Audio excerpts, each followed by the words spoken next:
Turkey has achieved significant industrialization in the post-war period.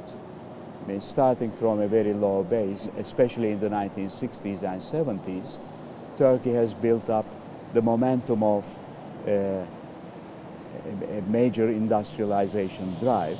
Then, following the crisis of late 70s and the transition to neoliberal economic reforms, Turkey has been integrating into the global economy. And it has been increasing its exports and diversifying its exports in the 80s and 90s. Obviously, it has also benefited significantly from EU membership process and the customs union. And especially since 2001 crisis, I think there has been a significant improvement in economic performance of Turkey. And especially with the strong economy program of Kemal Dervish after the 2001 crisis, followed by a decade of the AKP era.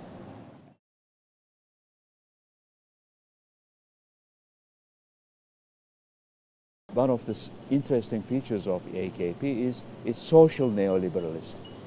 So it's neoliberal in terms of its embracement of market principles, emphasizing private capital and using state resources to develop private sector.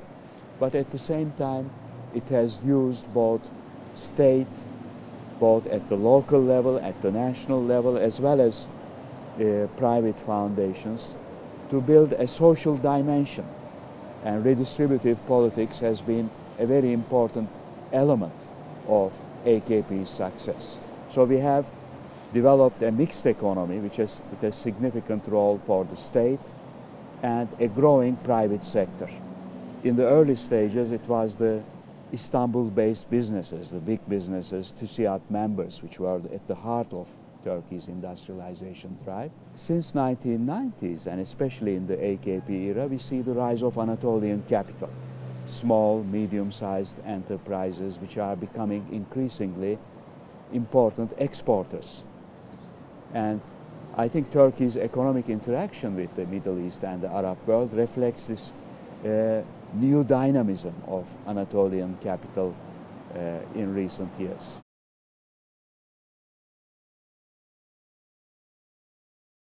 We have developed the industrial base, we have developed the human capital, but Turkey is poor in terms of energy resources. So we are very much dependent on imports of gas and oil.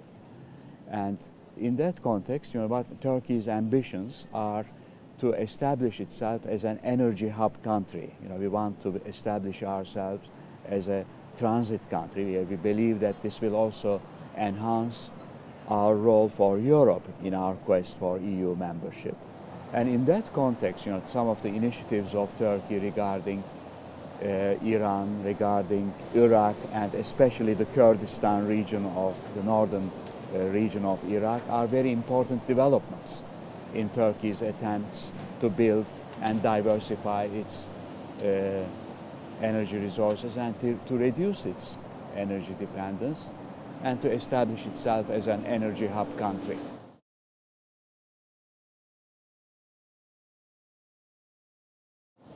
I think Turkey's attempts to diversify its external relations, to develop strong ties with neighboring countries, with the Arab world, with the Middle East, with our Eurasian neighbors, is a very positive development.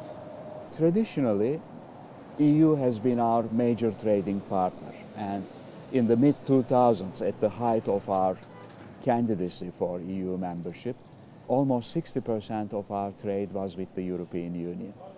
But in recent years, I think this ratio has started to decline.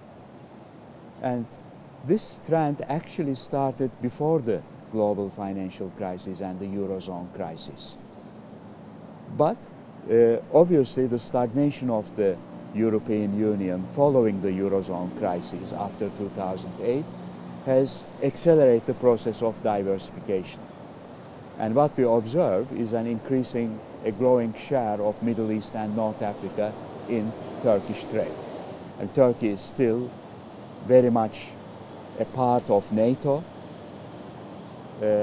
So in security terms, Turkey is part of the Western Alliance. Turkey is still a candidate country for Europe, for European Union. It's very much part of the customs union, although we are critical and there are attempts to revise some of the terms of the customs union.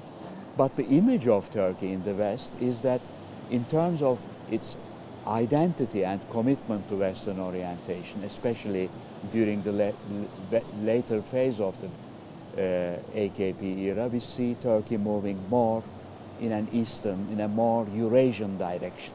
I believe that Turkey's EU goal, the membership goal, is very critical, not only for its economic development, but for its democratization and for its pluralistic social and political order. And in that context, our ability to play a positive role in the Arab world is to some extent conditional on our ability to move in the direction of Europe. So I don't see these as contradictory, but I see these as complementary developments.